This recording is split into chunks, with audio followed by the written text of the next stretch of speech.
Olá a todos, bem-vindos. Nós nos encontramos em mais uma semana do nosso projeto e essa semana leremos Parashat Korach, a Parashá que ganha o nome de uma pessoa que na realidade fez tudo errado na sua vida, onde o ápice de tudo isso foi uma discussão com o mais humilde de todos os homens, com Moshe Rabbeinu. Como nós sabemos da história de Korach, o que acontece, ele vem, ele reclama com Moshe, ele fala: Moshe, o que está acontecendo? Nahon? Kulam kedoshim, todo mundo é sagrado. Umadua titnaseu al Hashem, porque vocês vão ser os líderes dessa congregação de Deus. Ou seja, de onde tudo isso está vindo, Moshe? Então eu quero fazer com vocês algo muito interessante. É claro que quando a gente fala de Korach, a gente não pode deixar de falar sobre um dos problemas mais importantes, mais fortes e mais destrutivos de Am Israel, que é o que a gente chama de uma machloket. É uma discussão, uma briga.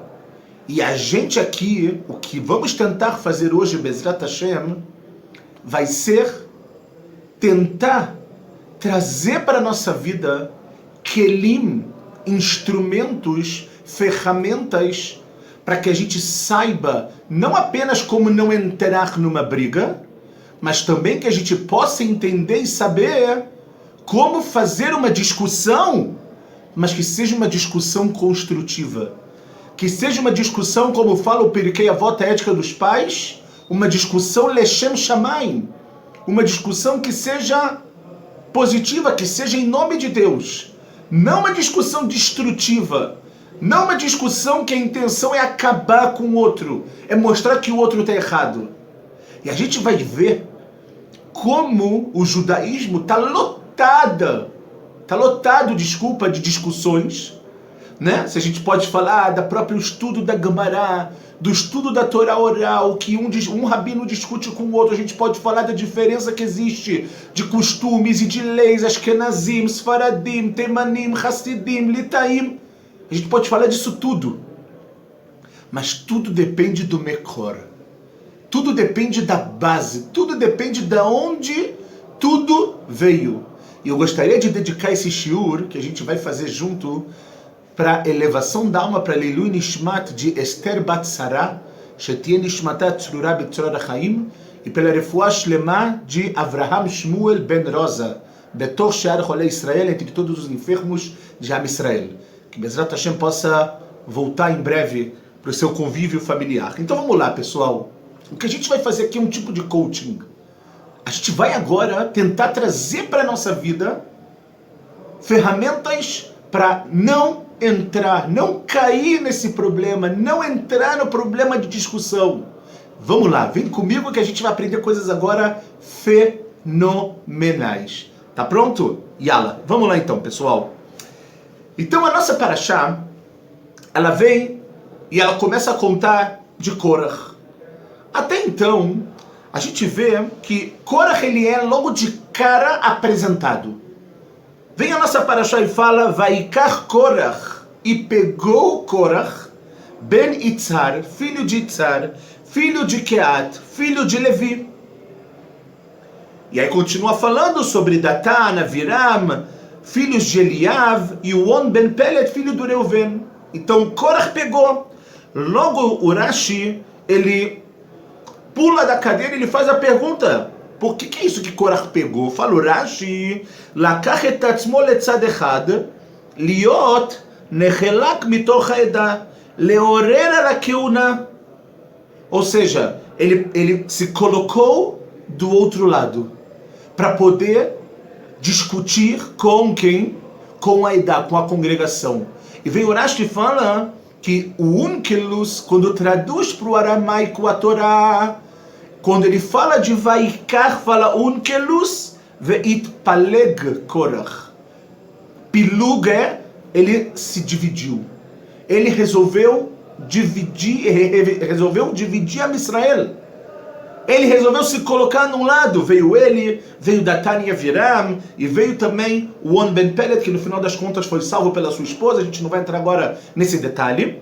E aí, a grande pergunta que surge aqui é a seguinte, e aqui vem a nossa primeira ferramenta para não entrar numa discussão. Toma cuidado da onde você veio. A gente em hebraico chama isso de irus.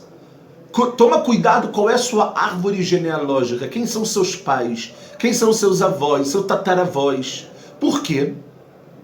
Porque muitas vezes a gente tem que tentar entender, pessoal, que o Rashi também aqui explica que faltou o nome de alguém.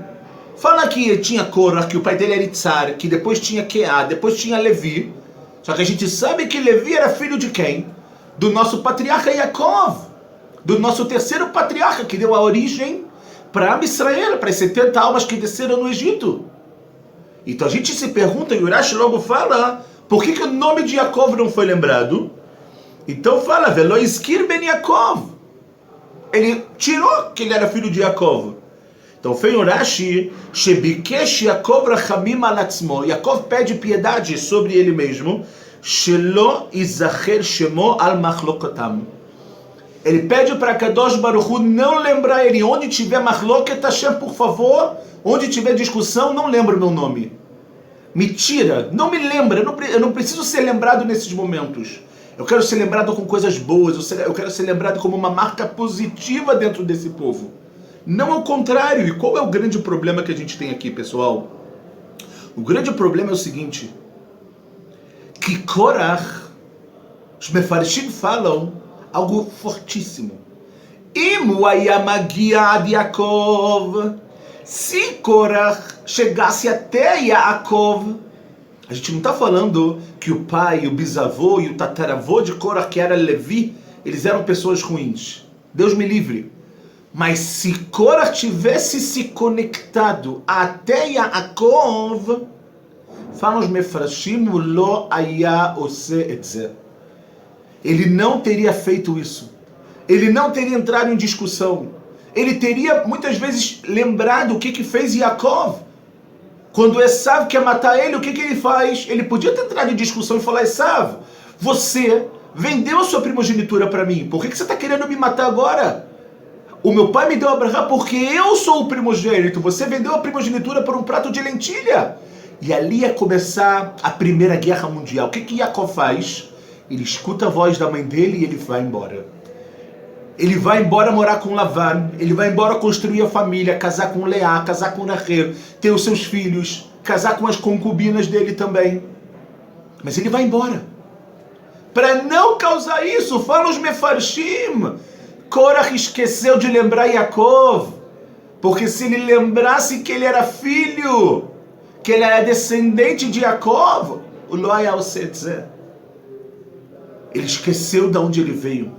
Ele esqueceu de onde foi aquilo tudo. E aqui é algo que a gente tem que tomar um cuidado muito grande também. Por quê? Porque na realidade, quando a gente também pensa se entrar ou não entrar numa discussão, a gente não pode esquecer quem nós somos. A gente não pode esquecer que somos filhos de Yaakov. A gente não pode esquecer que fomos abençoados por Aharon, o homem que perseguia e que amava a paz. Então, uma das ferramentas que nós temos na nossa vida para não entrar em discussões fúteis ou para não brigar é: lembra de onde você veio. Lembra quem você é. E a gente aqui tem um utensílio importantíssimo para começar esse nosso processo. E agora a gente vai passar para o segundo ponto. Pessoal, logo o Rashi também, ele faz a famosa pergunta. A gente na Parashá da semana passada, Parashat Shlach, falou sobre os Meraglim, o pecado dos espiões. Tiveram outros assuntos, assunto da Halá, assunto do Tzitzit, Mas logo agora vem Korach. Então Rashi, né? Por que a gente tem que entender aqui? Que, na verdade, por que as parashiot elas estão próximas? A gente fez essa pergunta semana passada dos Meraglim para a Parashá de Bealotcha, quando Miriam fala mal de Moshe. Agora, por que também essas parashiot elas estão próximas? Então o motivo é muito simples, pessoal. E aqui vem a segunda ferramenta para a gente não errar, para a gente não cair, para a gente não entrar em discussões fúteis e desnecessárias na nossa vida. Por quê? Porque quando acabou o pecado dos espiões, qual foi o decreto de Hashem para aquela geração? O decreto foi, meus queridos e minhas queridas, vocês vagarão 40 anos no deserto. Yom Lashaná, um dia pelo ano. Vocês ficaram 40 dias, 40 anos vocês ficarão no deserto. Qual o grande problema? O problema é que aquela geração escutou o que ia acontecer agora, que eles ficariam jogados, vamos botar assim, 40 anos no deserto. Claro que Deus tinha planos para esses 40 anos. Só que agora eles têm o que eles acham Zman Panui.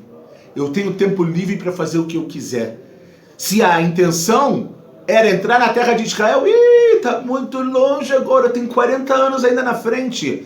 Ah, você tem 40 anos? Então isso traz algo que se chama a Shiamum. Shiamum é a pessoa não saber o que fazer da sua vida. Ele acha que ele tem todo o tempo do mundo. Ele acha que agora ele pode fazer o que ele quiser. E quando ele acha que ele tem todo o tempo do mundo e pode fazer o que ele quiser, isso traz esse desleixo em relação a usar o tempo para o que não se deve. Olha o que o Ramban, o que o Nachmanides escreveu sobre Korach. Esse foi o problema de Korach. Korach falou, o que eu vou fazer 40 anos? Ah, não tenho nada para fazer? Então agora eu vou procurar um monte de coisa, um monte de besteira para fazer. Vaikar Korach. Ele pegou, ele se colocou do outro lado. Olha só por quê.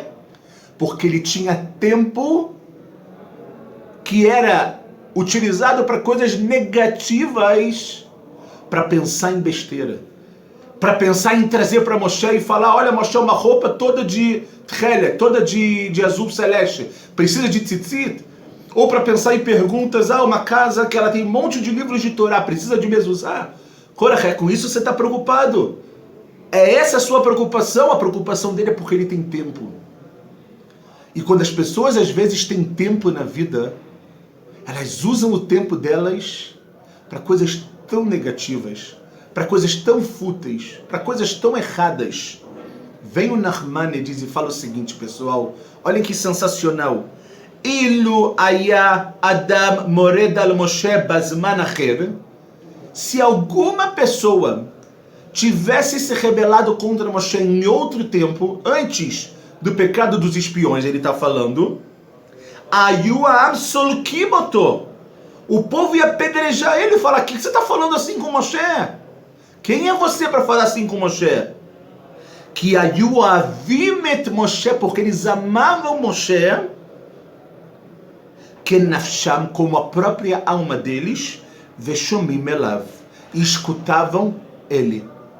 Continua o Ramban e fala, vezetam, e esse é o motivo, tlunotam bamakom azeh, e esse é o motivo nesse lugar. Acharei cheta meraglim. Em outras palavras, pessoal, o que o Ramban está falando para a gente é assim, o pecado dos espiões e a dúvida, a shiamum, isso de você não fazer nada, de você achar que você vai ficar 40 anos vagando, isso trouxe para o povo de Israel não só tempo disponível, não só tempo para coisas fúteis, como se tivesse acontecido isso em algum outro momento, o povo ia pular em cima da pessoa e falar, como você fala de Moshe? Agora, eles escutam. Agora, Korach consegue juntar 250 pessoas com eles. Com ele. Por quê? Porque o povo está meshuamam. O povo está sem objetivo. O povo está sem missão. Eles acham que eles estão assim, porque eles olham e falam, só daqui a 40 anos a gente vai entrar. E a gente sabe também o que aconteceu, que em todo ano morria muitas pessoas do povo, e etc. A gente não vai entrar agora dos 20 aos 60 anos. Então as pessoas falavam, eu não tenho tikvah, eu não tenho esperança, eu não tenho futuro. Então eu vou fazer tudo o que eu quiser. E é interessante, pessoal, que a Gemara, em Masechet Ketubot, na folha 59b, ela fala o seguinte, que Abdelá, uma pessoa que ele é batlan, que ele não faz nada, uma pessoa que acha que ele pode ficar o dia inteiro sem fazer nada, ele fala, Gemara, batlan mevia leshiamum, a batlanut vai trazer uma característica negativa para essa pessoa, que ela não vai mais ter vontade de nada. Shemevia lechet. E a shiamum vai levi oto lechet. Vai trazer para o pecado, quando a pessoa usa o seu tempo para o que não tem que usar. Quando a pessoa não faz nada, ela passa o dia inteiro pensando em como atingir os outros, em como ser melhor que os outros, e como estar em cima dos outros, e como fazer, e como ele. Isso vai trazer, no final das contas, um pecado. Olha o que acontece com Korach. É exatamente a história da nossa Parashá, o que a nossa Gemara está falando. E é por isso que no Pirkei Avot, na ética dos pais, a gente vê que está escrito que a gente tem que le'ehov et ha-melachá, que a gente tem que amar o trabalho, porque o trabalho traz para a gente uma atividade física. O trabalho traz para a gente uma rotina. O trabalho traz para a gente uma perspectiva de vida. Se você não tem, no final das contas você vai chegar no pecado. E esse é o ponto de Korach, pessoal. Eu quero mostrar para vocês algo incrível. O Rebbe Mikotsk, ele falava algo para os seus alunos, que é uma bomba. Olha o que ele falava para os seus alunos.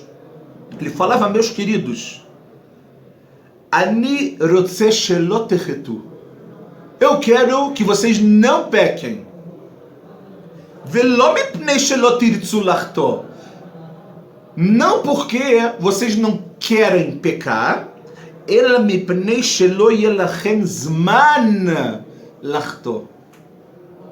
Eu quero que vocês deixem de pecar, não porque vocês não queiram pecar, mas sim porque vocês não tenham tempo de pensar em ter um pecado na vida. Que vocês não tenham tempo de pensar em besteira para poder pecar, para poder fazer algo errado, para poder fazer algo completamente inútil e completamente destrutivo. Isso que o Rebbe Mikotsk falava para os seus alunos. Fala, se eu der tempo para vocês, e vocês usarem esse tempo para coisas inúteis, para futilidades, vocês vão errar.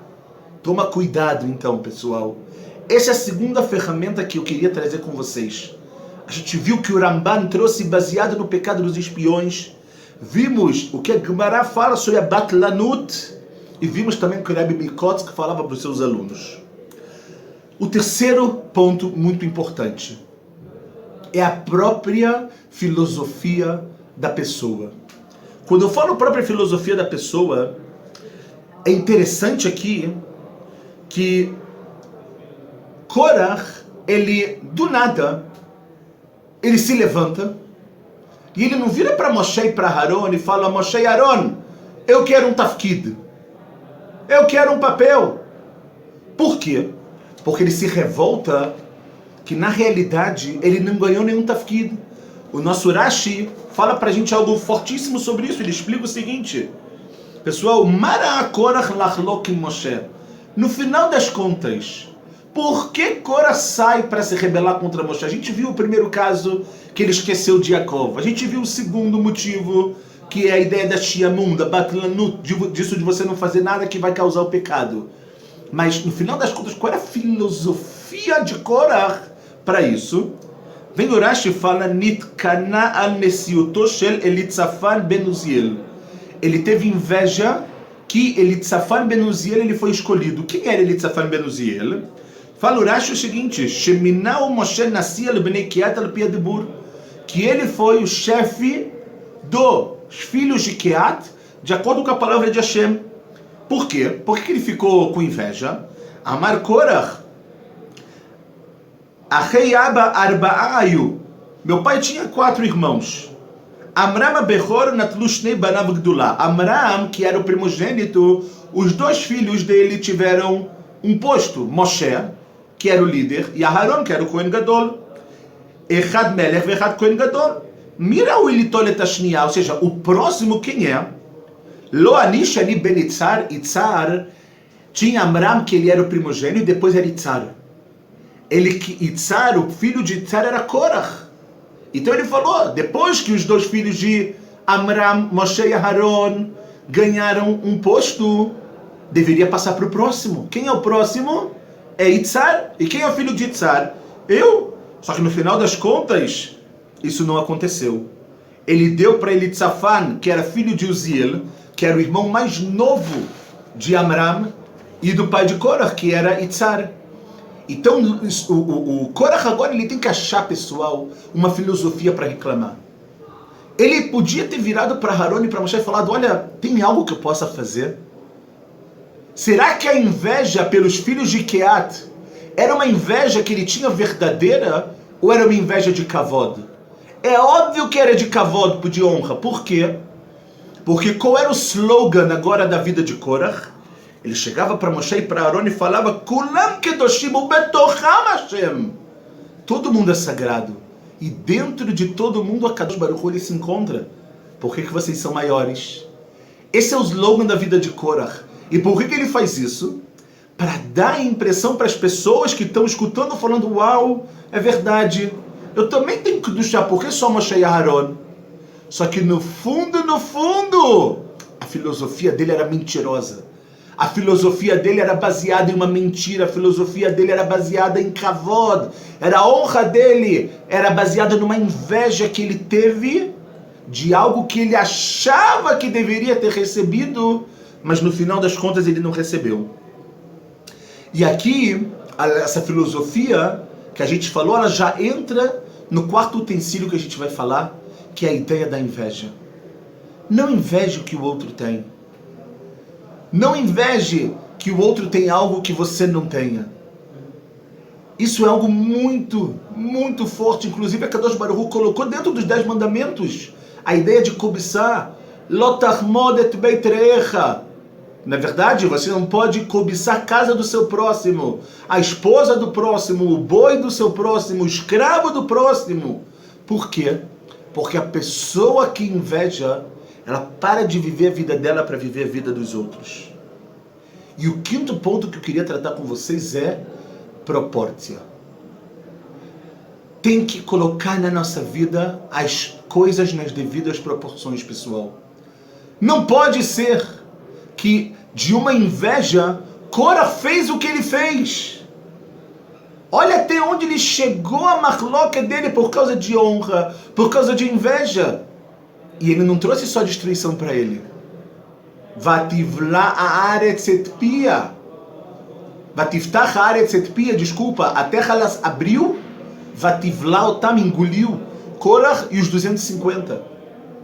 Então a gente vê até onde chegou a loucura de Korah, baseada no kavod, baseada na inveja, baseada na sua filosofia, baseada na batlanut, isso que ele não fazia mais nada, e baseada também que ele esqueceu de onde ele veio. Ele esqueceu a fonte de tudo. Ele esqueceu de toda a história que ele passou.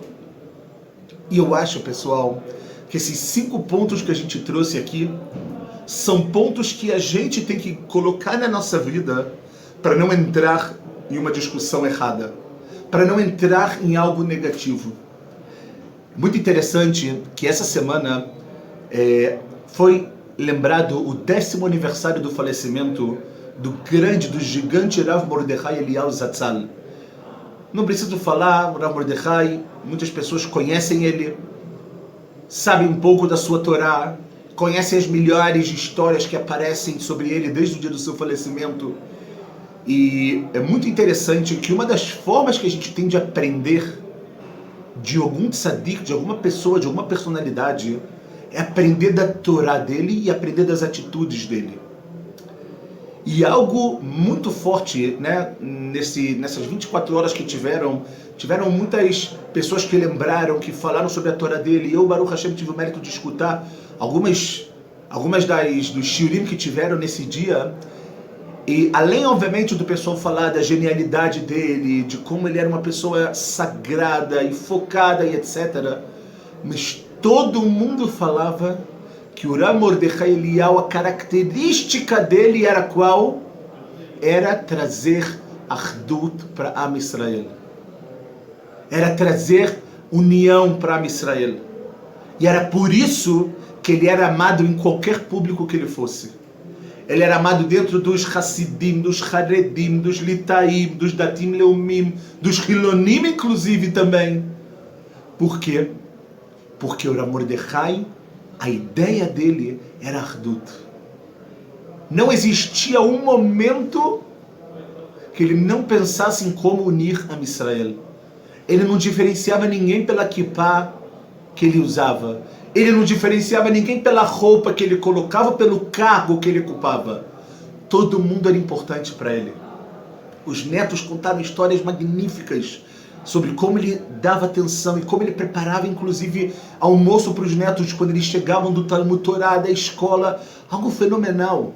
Mas o que me chamou mais atenção, além de tudo que a gente escuta e que a gente sabe dele, é que dentro da onde o Rav ele ficava, que fica no bairro de Kiryat Moshe, um dos filhos do Rav, o Rav Yosef Eliyahu, hoje em dia ele comanda o lugar. Tem o Rav Shmuel Eliyahu, famoso, que é o rabino-chefe da cidade de Tzfat também. E é muito interessante que uma das pessoas que estavam fazendo o programa, né, para ajudar, ele não teve o mérito de conhecer o Rav Mordechai Eliyahu. Ele estava fazendo, ele ia entrevistar as pessoas, ia fazer perguntas, e ele entrou aonde o Rav Mordechai Eliyahu ele ficava e ele falou: uau, tem algo aqui muito especial. E aí ele falou: mas eles fizeram uma noite também com algumas canções. Ele falou: mas que canções fazer? Canções Ashkenazim, canções Sfaradim, porque o Rav, a gente sabe que ele era Sfaradi. E o Rav Shmuel Eliyahu olhou para ele e falou: eu sei que você não teve o mérito de conhecer o Rav, mas aqui dentro desse binyan, dentro dessa edificação, não existe divisão em Am Israel. Não existe Ashkenazim e Sefaradim. Não existem músicas Ashkenazim e músicas Sefaradim. O que existe é Am Israel.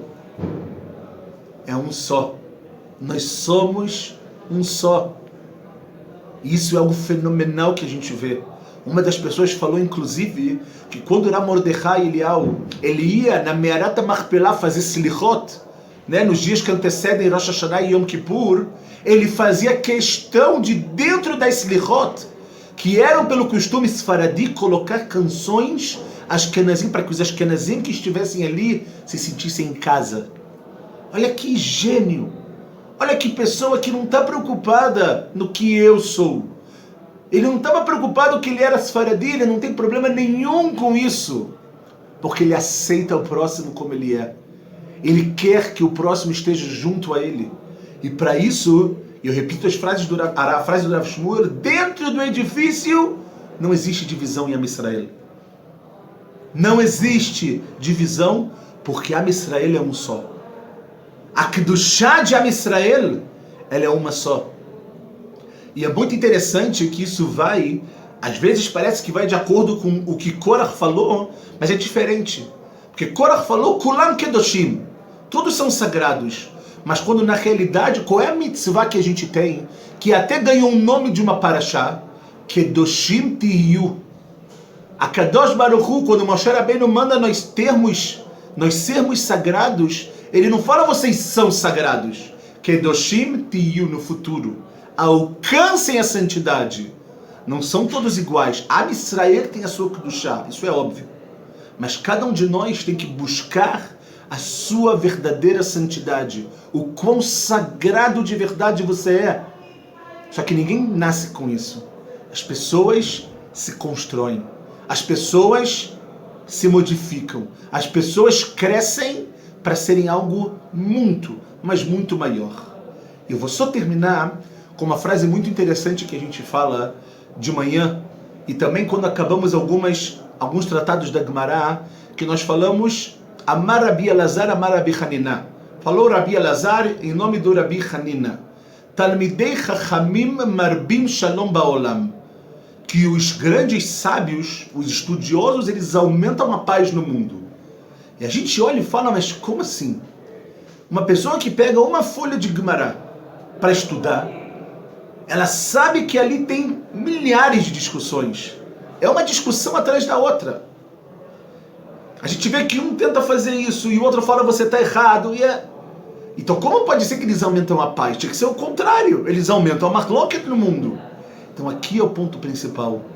Quando os Talmidei Chachamim discutem, eles não discutem para te mostrar que você está errado. Eles discutem para tentar chegar em um denominador comum. Eles discutem para tentar chegar em uma decisão. O fato de eu não concordar com você não significa agora que eu preciso discutir, que eu preciso brigar e que Deus me livre, muitas vezes eu preciso te matar. Como isso acontece numa discussão de trânsito, numa discussão por estacionamento. As pessoas perderam o valor da vida. Quando os Talmidei Chachamim discutem, é porque eles querem expressar opinião para chegar em Divrei Elokim Chaim, em qual é a palavra verdadeira de Hashem. E é por isso que é totalmente diferente de Korach. Então quando a gente agora estiver prestes a entrar numa discussão, vamos pensar nesses 5 pontos. Vamos pensar se isso vale a pena, se isso tem alguma construtividade e o principal, por que nós estamos entrando. Então, voltando, se nós lembrarmos de onde nós viemos, que somos filhos de Yaakov, se nós não tivermos na nossa vida batlanut, isso de você ficar sem fazer nada, se nós entendemos que a nossa filosofia nem sempre é a verdade do mundo, se nós não invejarmos os outros, e se a gente colocar as coisas nas devidas proporções, sem dúvida, quando a gente entrar em alguma discussão, essa discussão ela vai ser Leshem Shamayim. Que a gente possa construir, como termina a frase de Rabi Elazar, Rabi Hanina, Arti krei banaich ela bonaich. Não chamem eles de meus filhos, ela e sim de quê? De construtores. Que a gente possa construir o mundo, a nossa vida, a Israel, para que a gente possa chegar na nossa plenitude espiritual por meio do nosso materialismo e com isso a gente tenha o mérito de ter somente alegrias, saúde e boas notícias. Que tenhamos todos um lindo Shabbat com significado Shabbat Shalom Umevorach.